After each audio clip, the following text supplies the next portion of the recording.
Go on, little bird, show us how the ground pounders do it. Just try not to break a nail. The crowd of polished Air Force technicians and defense contractors snickered, the sound thin and sharp in the vast emptiness of the desert testing range.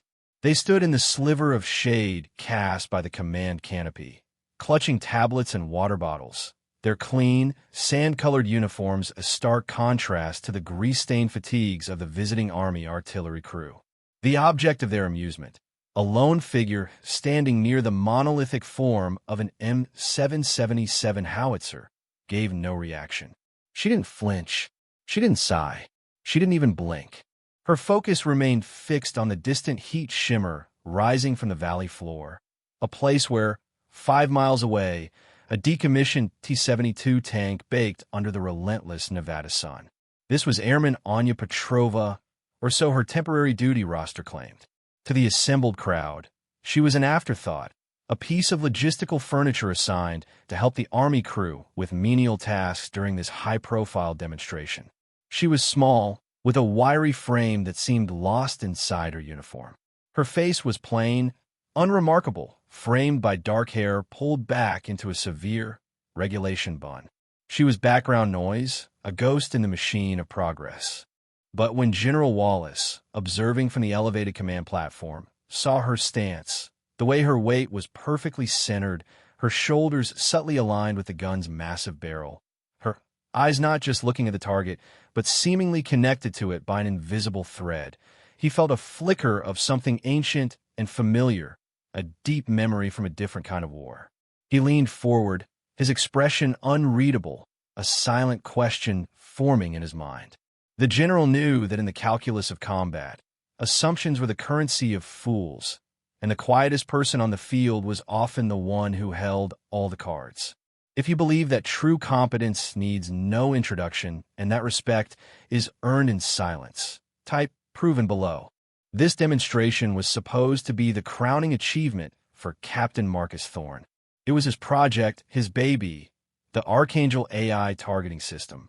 A revolutionary network designed to automate artillery, to remove the messy, fallible human element from the equation of fire and steel. For weeks, he had briefed generals, schmoozed congressmen, and promised a new era of push-button warfare. But today, under the scrutinizing gaze of 3-star General Wallace, Archangel was failing.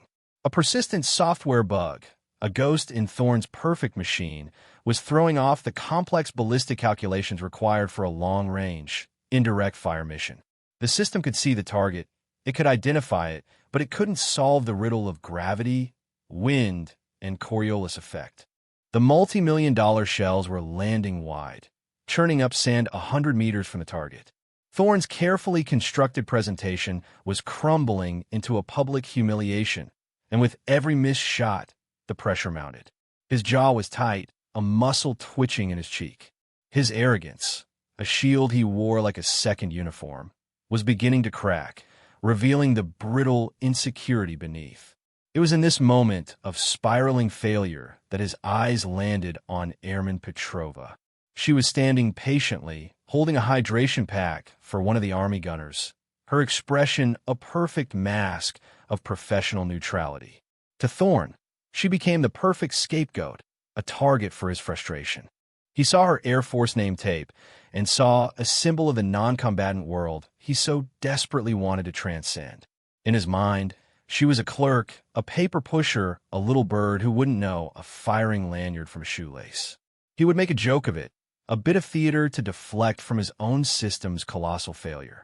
He would turn his technological disaster into a light-hearted gag, showing the assembled VIPs how complicated this all was, so complicated that even a simpleton couldn't possibly grasp it.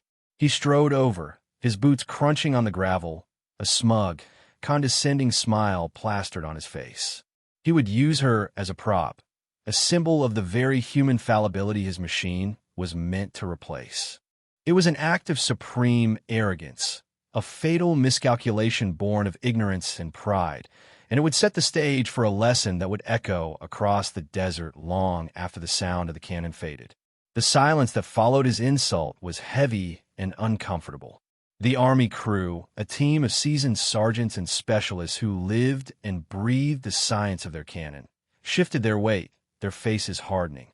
They knew the weapon. They knew the math. They knew that what Thorne was proposing was not a joke, but a profound act of disrespect to the gun, to the uniform, and to the quiet airman who had done nothing but her job. They exchanged dark, knowing glances, a silent conversation passing between men who understood the soul of their machine. This M777, which they called Bertha, was not a toy. She was a god of war, a 2-ton instrument of precise, calculated destruction that demanded expertise and commanded respect. To let an amateur pull her lanyard was a sacrilege. But Thorne was a captain, and they were enlisted.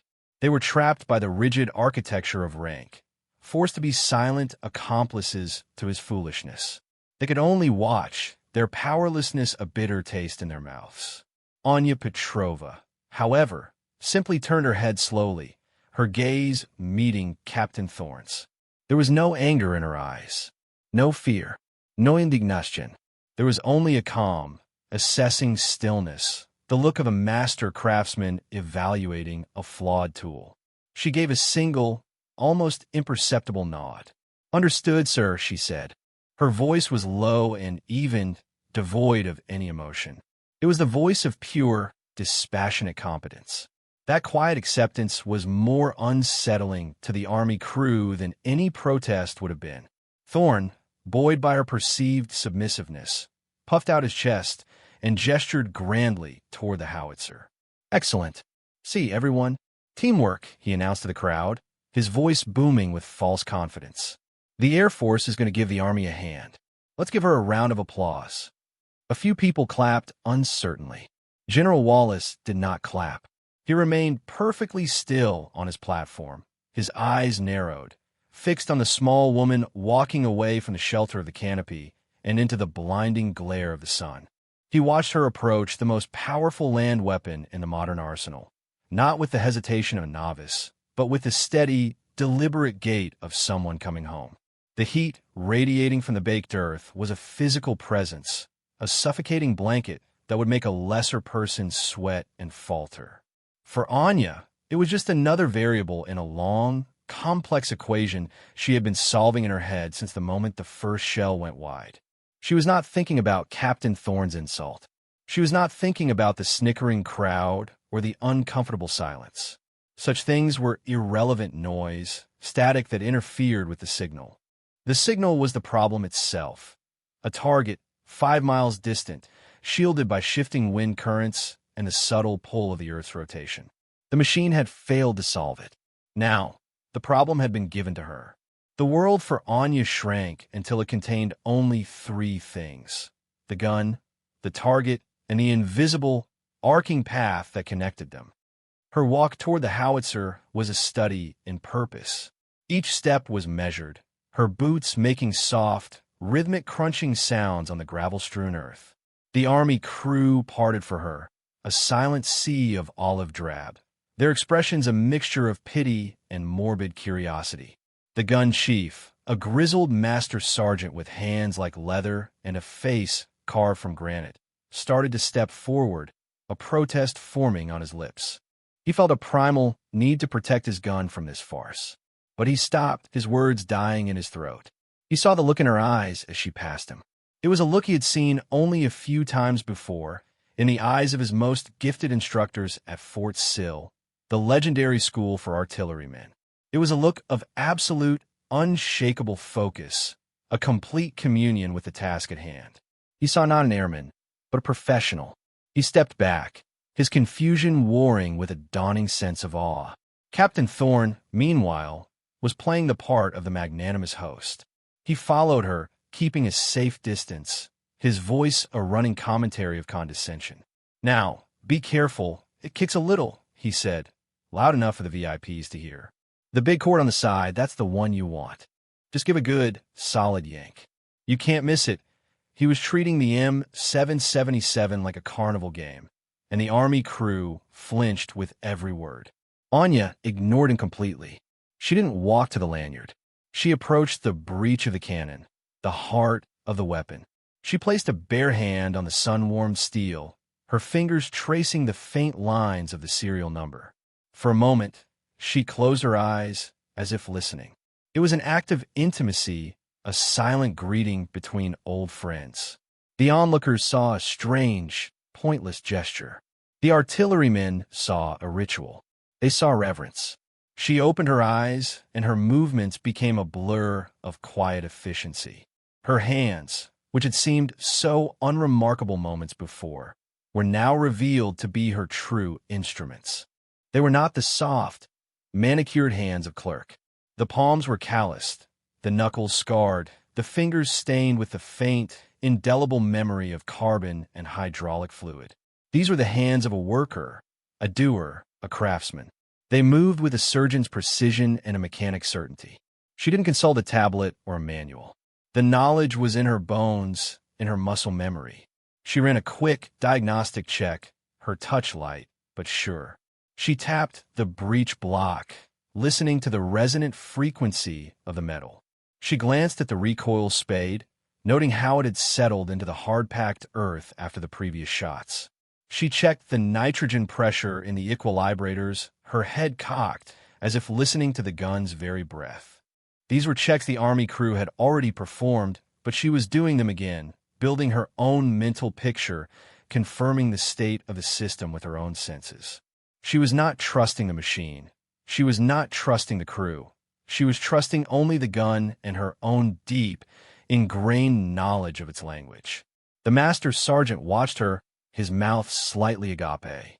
She was performing the pre-fire checklist for a non-standard fire mission, a sequence so complex it was usually only practiced in advanced training. She was doing it from memory, flawlessly, in under 30 seconds. His pity for her was rapidly transforming into a profound respect for her. The demonstration of skill began not with a bang, but with a whisper of movement. Anya stepped to the side of the cannon, her eyes scanning the horizon. She wasn't looking at the target itself, but at the world around it. She watched a hawk circling on a thermal updraft a mile away. She saw the way the fine desert dust was being carried by a low-level crosswind, a subtle current the automated weather sensors had missed entirely. She licked her index finger and held it up, a gesture so ancient and fundamental that it seemed almost comical next to the high-tech equipment surrounding her. Yet, in that simple act, she was gathering more accurate, real-time data about the immediate atmospheric conditions than the Archangel system's Doppler radar had managed all morning. Captain Thorne saw this and let out a short, sarcastic laugh. "Getting tactical, Airman?" he called out. "I don't think that's in the field manual," but his voice lacked its earlier confidence. A seed of doubt had been planted in his mind. Her composure, her utter lack of reaction to his taunts, was beginning to unnerve him. It was like shouting at a mountain. The mountain does not care. It simply is. Anya ignored him. She moved to the gunner's station, her body fitting into the space as if it were custom-made for her. Her hands found the traverse and elevation wheels. They were large, heavy steel cranks, designed to be operated by the brawny arms of a cannon crewman. Her touch was feather-light. She didn't muscle them. She caressed them. The crowd watched, confused, as she made a series of minute adjustments. A click to the left on the traverse. A barely perceptible turn upward on the elevation. These are not the gross, clumsy movements of a novice. Each adjustment was tiny, deliberate, and precise. She was correcting for the variables she had just observed. The spin of the Earth, the slight drop in barometric pressure since the morning briefing, the phantom crosswind that only she had seen. She was painting a picture with physics, using the 15-ton Howitzer as her brush. The Army crew watched in stunned silence. The master sergeant's eyes were wide. He recognized what she was doing. She was applying Kentucky windage, an old artilleryman's term for the intuitive, almost psychic corrections that separate a good gunner from master. It was an art form, a blend of science and instinct that no computer could replicate. It was the human element that Thorne's system had been designed to eliminate, and here she was, embodying it in its purest, most potent form. She was not just operating the gun. She was in a dialogue with it. The clicks of the gears were her questions, The slight resistance in the wheels was the gun's answer. The rest of the world had ceased to exist. The snickering crowd, the arrogant captain, the watchful general, they were all gone. There was only the quiet hum of the universe and the mathematical certainty of the problem she was about to solve. When she was satisfied, she stepped back from the controls. She took a deep breath, her entire body seeming to settle, to root itself to the earth. Her posture was a perfect triangle of stability, a living testament to the principles of absorbing and redirecting immense force. Her calm was absolute. It was the calm not of ignorance, but of total, unshakable confidence. She turned to the crewman responsible for loading the shell. She didn't speak a word. She simply met his gaze and gave a single, sharp nod. He swallowed hard, his own nervousness abating in the face of her certainty. He and his partner moved with a newfound urgency and precision, their movements crisp and professional. They were no longer just humoring an officer. They were serving a master of their craft. They loaded the 100-pound high-explosive shell and the propellant charge with practiced grace. The metallic clang of the breech block closing echoing across the range with a note of finality. The gun was ready. Anya walked to the lanyard, a simple rope cord that would unleash the controlled cataclysm waiting in the cannon's chamber. She didn't snatch it.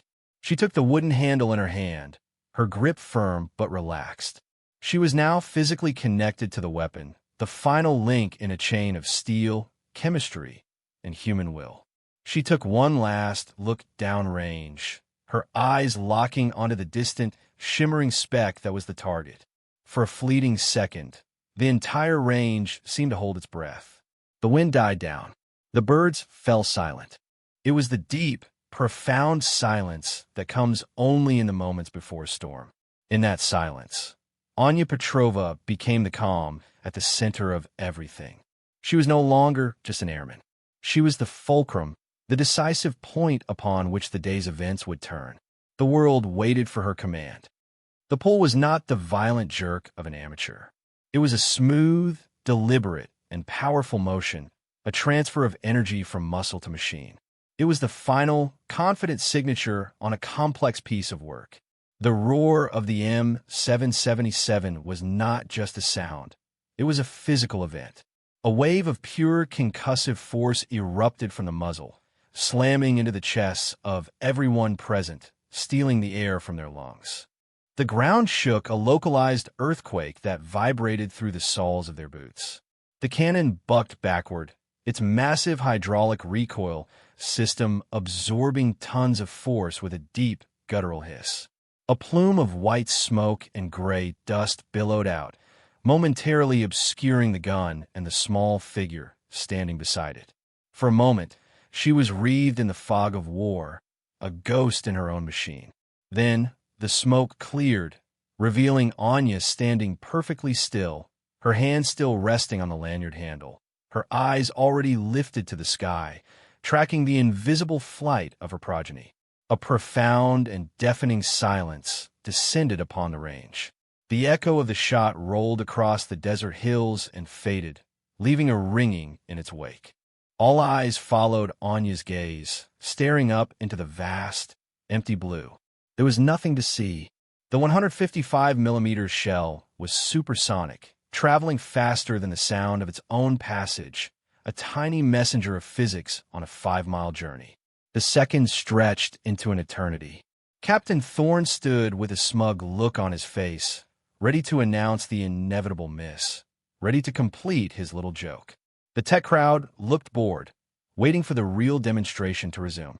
The Army crew held their breath, a collective prayer hanging in the air.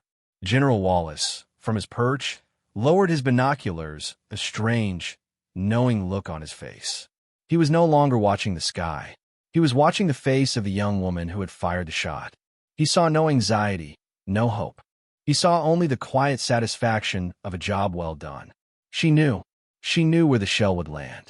The spotter's voice, crackling over the radio, shattered the silence. It was not the calm, professional tone of a routine report. It was a strangled cry of pure, unadulterated shock. Splash, splash on target. My God, wait for visual confirmation. There was a pause, filled with static and the sound of the spotter's ragged breathing. Then, a beat later, a brilliant flash of light erupted on the distant horizon, a tiny, man-made star appearing for a split second against the brown canvas of the desert. Another agonizing pause, and then the sound wave, traveling at its own leisurely pace, finally reached them, a low, distant crump that was utterly dwarfed by the memory of the cannon's roar. The spotter's voice came back over the speaker, this time a near scream of disbelief. Direct hit. I repeat, direct hit. The target is gone. Shack. Total destruction.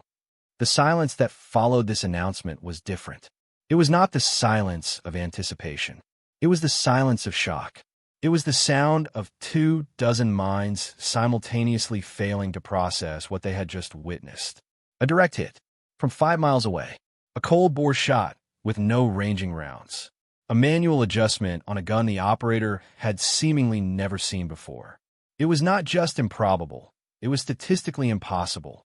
It was a miracle of ballistics.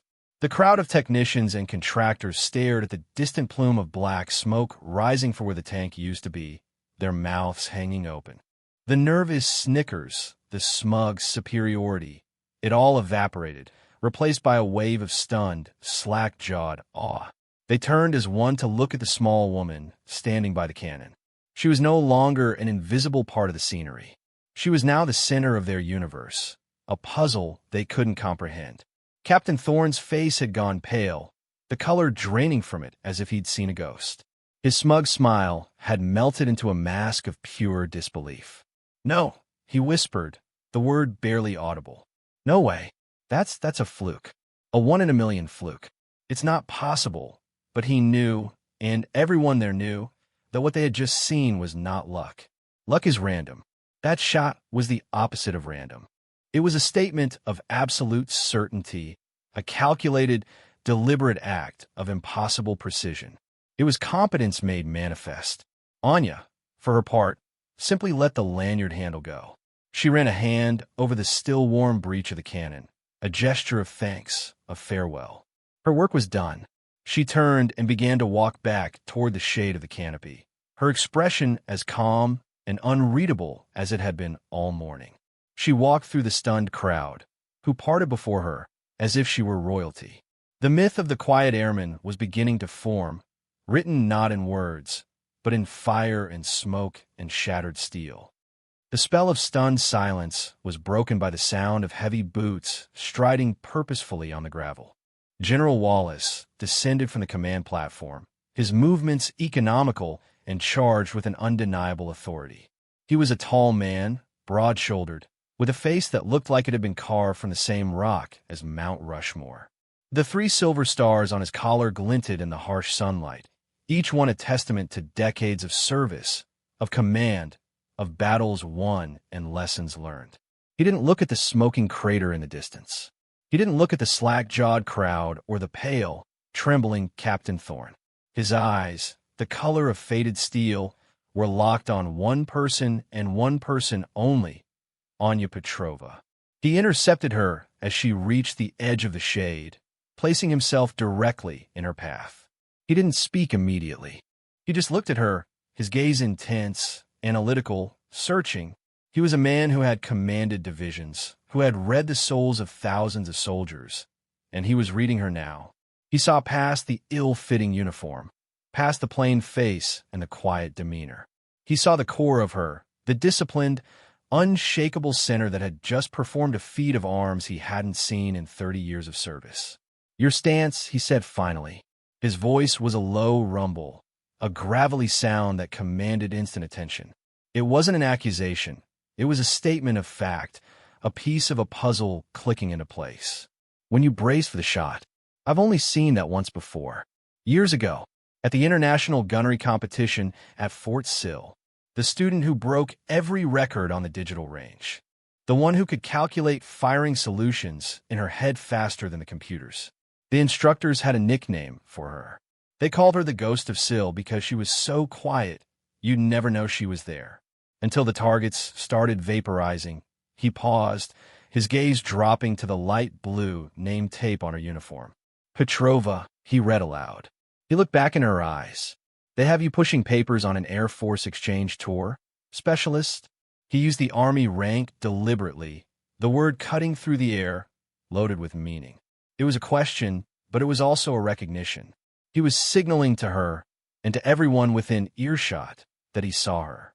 He knew what she was. The use of the word specialist was a shockwave that rippled through the assembled personnel. It was a rank that didn't exist in the Air Force. It was a title that belonged to the Army, to the world of the ground pounders that Thorne had so casually mocked. It was the first clue that their entire perception of this woman was fundamentally, catastrophically wrong. Thorne, who had been struggling to regain his composure, flinched as if struck. The general's words were not directed at him, but they were a clear and unmistakable indictment of his ignorance. He had not just insulted an airman. He had insulted a soldier from his sister service, a specialist in the very field he was pretending to master. The weight of his blunder, of his unprofessionalism, began to crush him. Anya met the general's gaze. For the first time that day, a flicker of something registered in her expression. Not surprise, but a quiet acknowledgement. She had been seen. She had been recognized by one of her own tribe. She gave a small, almost imperceptible nod. "Yes, General," she said. Her voice was still quiet, but it held a new resonance in the suddenly silent space. It was the sound of a truth finally being spoken aloud. The general held her gaze for another long moment, a silent communication passing between them. It was a look of shared understanding, of mutual respect between two masters of the same violent, unforgiving craft. He saw in her the future of his art, the continuation of a legacy of precision and discipline that stretched back centuries. She saw in him the embodiment of the institution she served, the wisdom and experience that could see through the noise and recognize true worth. He then turned his head slightly, without taking his eyes off her, and spoke to his aide, a young, ramrod-straight major who was hovering nearby, his own expression one of complete bewilderment. "Major, give me Specialist Petrova's service record." Now, the command was soft-spoken, but it had the cutting power of a razor. The major fumbled for his encrypted tablet, his fingers flying across the screen. The search took only a few seconds. The digital file appeared, a collection of cold, hard data that would finally give a name to the miracle they had all just witnessed.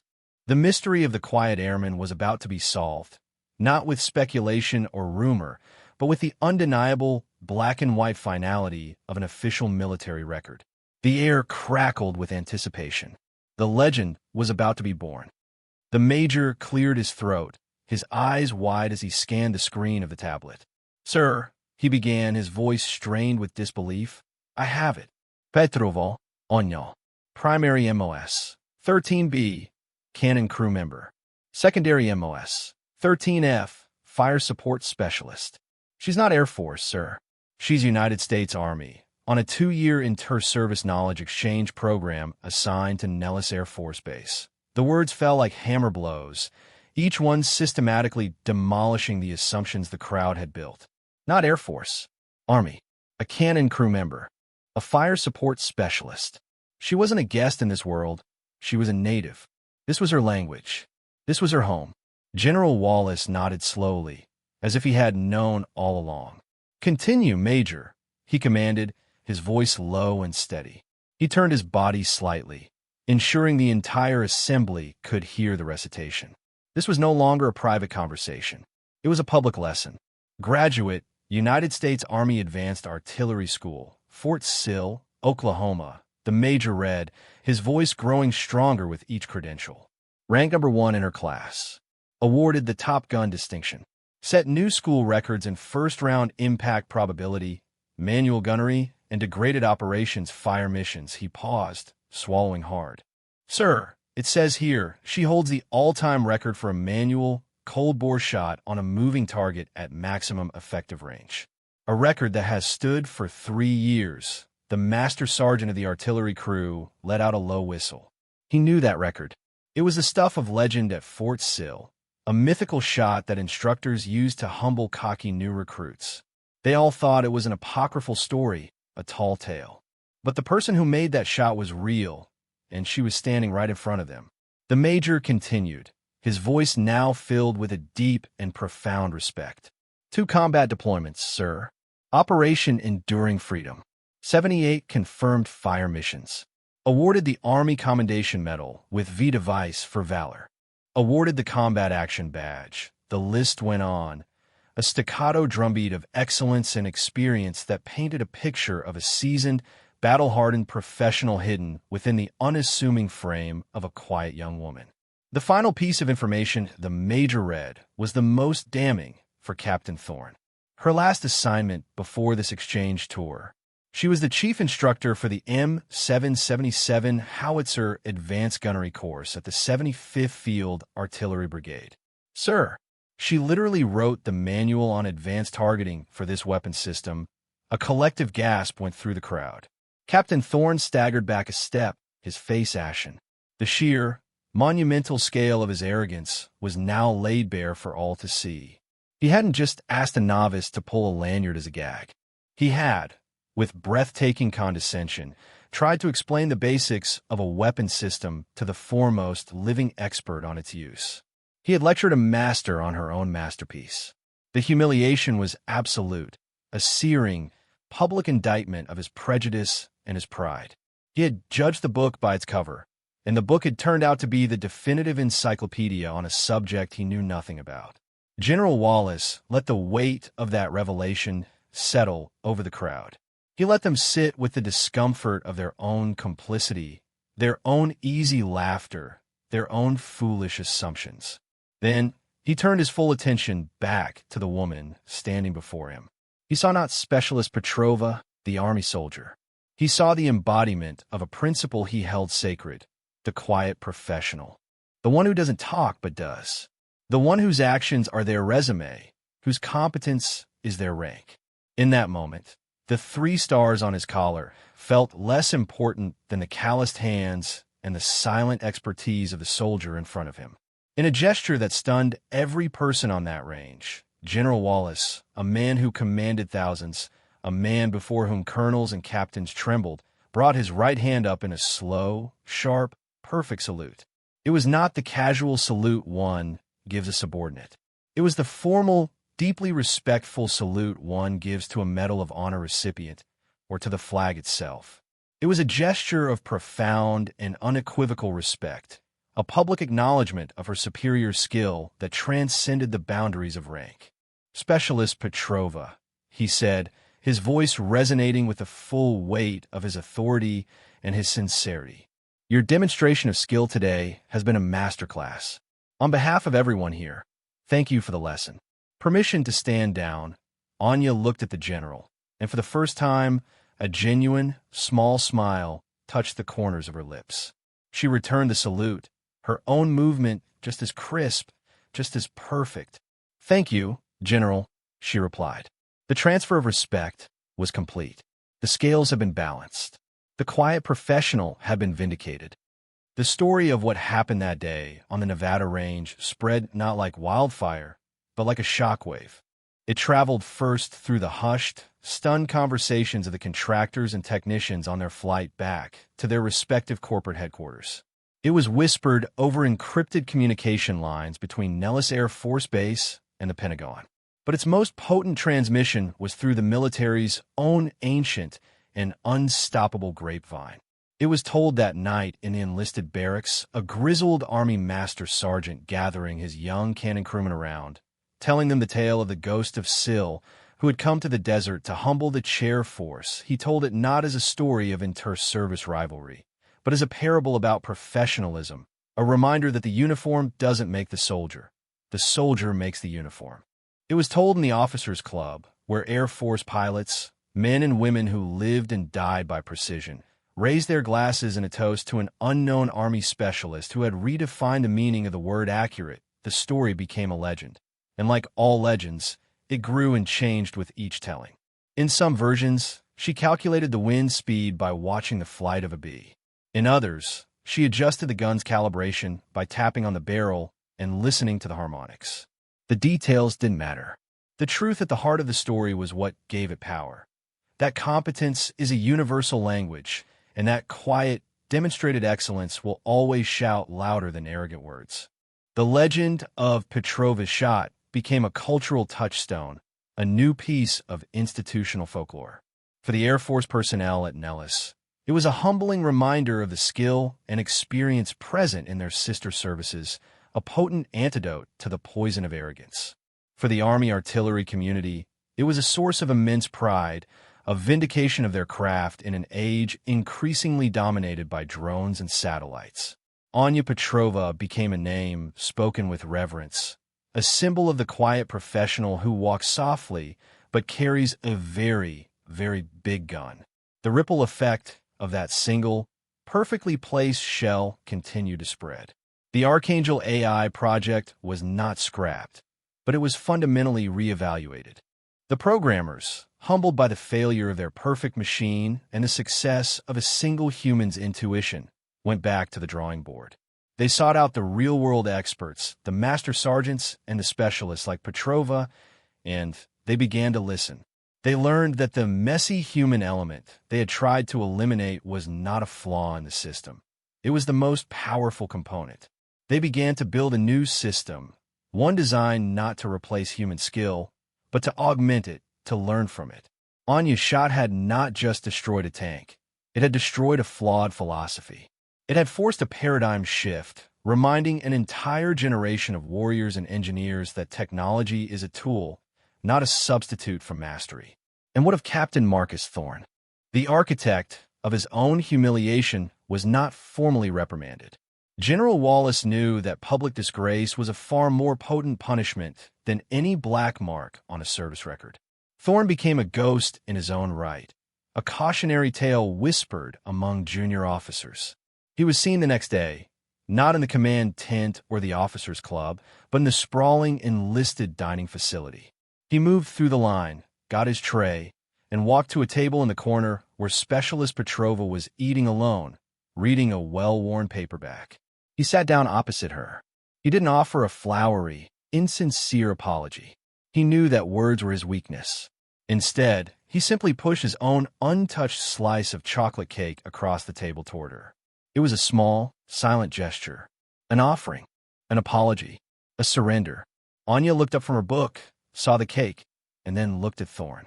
She saw the shame and regret in his eyes. She gave a slight nod, accepting the gesture, and then went back to her reading. The lesson was complete. He had learned. The transformation of Captain Thorne was perhaps the most profound and lasting legacy of Petrova's shot. The experience did not break him. It remade him. The public shattering of his arrogance forced a period of deep introspection. He came to realize that his obsession with technology was a shield for his own lack of genuine, hands-on experience. He had mistaken theoretical knowledge for true competence. A few weeks after the incident, he submitted a formal request for a transfer. He didn't ask for a prestigious command or a staff position at the Pentagon.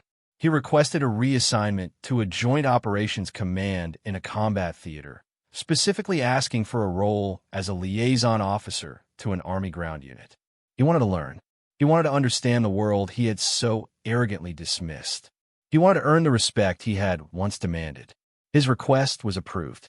The last anyone at Nellis saw of him, he was boarding a transport plane, his crisp Air Force uniform looking strangely out of place amongst the ranks of combat-ready soldiers, a humble student on his way to a new kind of school. Anya Petrova, meanwhile, remained unchanged by the sudden storm of attention. She deflected the praise with the same quiet stoicism with which she had deflected the insults. When a group of young, eager Army artillerymen found her on the practice range and asked her, with awe in their voices, how she had made the impossible shot, she didn't give them a lecture on ballistics or meteorology. She simply walked them over to the M777 Howitzer, the same one she had fired. She patted its thick steel breech. "You don't make the shot," she told them, her voice barely a whisper. "The gun makes the shot. You just have to listen to it. You have to feel what it needs. Every gun has a personality, a history. You have to learn its language." She spent the rest of her exchange tour doing just that, teaching. She held informal classes after duty hours, not in a classroom but on the gun line. She taught the Air Force maintenance crews how to diagnose a hydraulic leak by its sound. She taught the Army gunners how to feel the subtle shifts in the weapon's balance as it settled. She shared her knowledge not through lectures, but through action, through quiet demonstration. She never raised her voice. She never boasted. She simply showed them the right way, the professional way. Her philosophy of quiet competence was contagious. The crews she mentored became more efficient, more cohesive, more professional. The rivalry between the services on the base began to melt away, replaced by a mutual respect founded on a shared pursuit of excellence. The symbol of this new era of cooperation became a permanent fixture at the Joint Operations Headquarters. The spent 155mm shell casing from her legendary shot was recovered from the desert. The Army artillery crew spent weeks polishing it until it shone like gold. They mounted it on a heavy mahogany plaque. They presented it to the base commander in a formal ceremony. Anya, characteristically, did not attend. The inscription on the brass plate beneath the casing was simple, direct, and powerful. It did not mention her name or rank. It simply read, Petrova's Proof. Competence is its own rank. The plaque was hung in the main briefing room, a constant, gleaming reminder to every soldier and airman who passed through that respect is not found in an insignia on a collar, but in the silent, undeniable proof of a job well done. It became a touchstone, a piece of living history, a testament to the day a quiet specialist taught a whole base the true meaning of professionalism. A year passed. The seasons changed in the Nevada desert. The story of Petrova's shot had fully permeated the culture of the armed forces, becoming a modern fable taught to new recruits at bases around the world. Specialist Anya Petrova had long since completed her exchange tour and returned to the Army, disappearing back into the quiet, professional world from which she had emerged. She left behind not a trail of glory, but a legacy of competence. The most tangible evidence of this legacy resided not on a plaque, but in the code of the Archangel AI targeting system. After its public failure, the project's lead programmer, a brilliant but humbled civilian from MIT, had made it his personal mission to understand the magic behind Petrova's shot. He and his team spent months analyzing every scrap of data from that day. They studied the atmospheric readings, the gun's telemetry, and the video recordings of Anya's every movement. They interviewed the master sergeant and his crew, asking them to describe the minute adjustments she had made. They discovered that her intuitive corrections were not magic at all. They were a form of human data processing of immense complexity. She had been subconsciously calculating dozens of microvariables: the slight barrel droop caused by solar heating, the minute changes in propellant temperature, the effect of the gun's own recoil on the stability of the firing platform.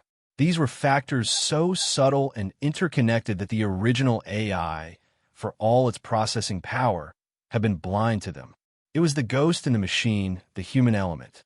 The programmers realized they couldn't write code to replace that intuition. So, they decided to write code that could learn from it. They created a new neural network, a learning algorithm, and they fed it all the data from Petrova's shot. They essentially digitized her feel for the gun. They built a model of her instincts and integrated it into the Archangel's core programming. They called the new software module simply Petrova. The results were astonishing. The revamped Archangel system began to perform with near-perfect accuracy.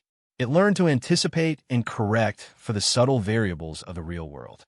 It was no longer a rigid, unthinking machine. It had been given a soul, a digital ghost of the master gunner herself. At the official relaunch of the Archangel project, the lead programmer gave a presentation to a panel of generals, including General Wallace. He concluded his technical briefing with a slide that showed no data, no charts, no equations. It was just a picture of Anya Petrova standing next to the M777. For a year, the programmer said, his voice thick with emotion, we tried to build a system that was smarter than a human gunner. We failed. We finally succeeded when we built a system that was smart enough to learn from one. The soul of this machine, the key to its success, is not its processing power or its advanced sensors. It is the encoded wisdom of a single, quiet professional. We didn't eliminate the human element. We immortalized it. Anya's quiet competence had become the standard of perfection for the next generation of warfare, a permanent part of the arsenal, ensuring that her skill would protect soldiers on battlefields she would never see. Her legacy was not just a story. It was a living, evolving part of the military's future. The firing range where the event took place was unofficially renamed by the crews who worked there. They called it the Petrova Line. It became a kind of hallowed ground. New crews, both Army and Air Force, were brought to that exact spot as part of their orientation. They would stand before the M777, touch the plaque with a gleaming shell casing, and listen as an instructor told them the story. Sometimes, the instructor was the same grizzled master sergeant who had witnessed it firsthand. Other times, it was a visiting officer, a major with the quiet, humbled eyes of a man who had learned his lesson the hard way. Major Marcus Thorne often volunteered for this duty when he was back in the States. He would stand before the young, eager faces, and he would tell the story without sparing himself.